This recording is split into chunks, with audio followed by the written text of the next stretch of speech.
Αν έχεις ακούσει ότι για να βάλεις μία τέντα θέλεις 2 χιλιάρικα, νομίζω ήρθε η ώρα να ξεχωρίσουμε τους μύθους από την πραγματικότητα. Τέντα σε μέσο μπαλκόνι Θεσσαλονίκης από 500 ευρώ με 8 χρόνια εγγύηση, πανί κομμένο στα δικά σου μέτρα και κατασκευή από εμάς. Τέντες must. Χωρίς μεσάζοντες. Όλα από εμάς. Πολύ απλά.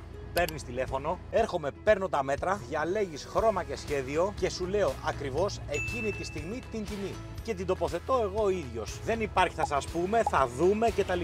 Υπάρχει δουλειά σωστά και απλά. Η τέντα δεν είναι πολυτέλεια. Είναι ανάγκη. Είναι προστασία από τον ήλιο, λιγότερο κλιματιστικό και περισσότερη ζωή στο μπαλκόνι σου. Μια τέντα είναι must και τη σωστή θα τη βρεις μόνο σε ένα μέρος. Στην Περαία Θεσσαλονίκης. Αλλά αν βρίσκεσαι Θεσσαλονίκη, Χαλκιδική, Σέρρες και στις γύρω περιοχές, τηλεφώνησε στο 6984 095 513 και πάρε την προσφορά που χρειάζεσαι άμεσα.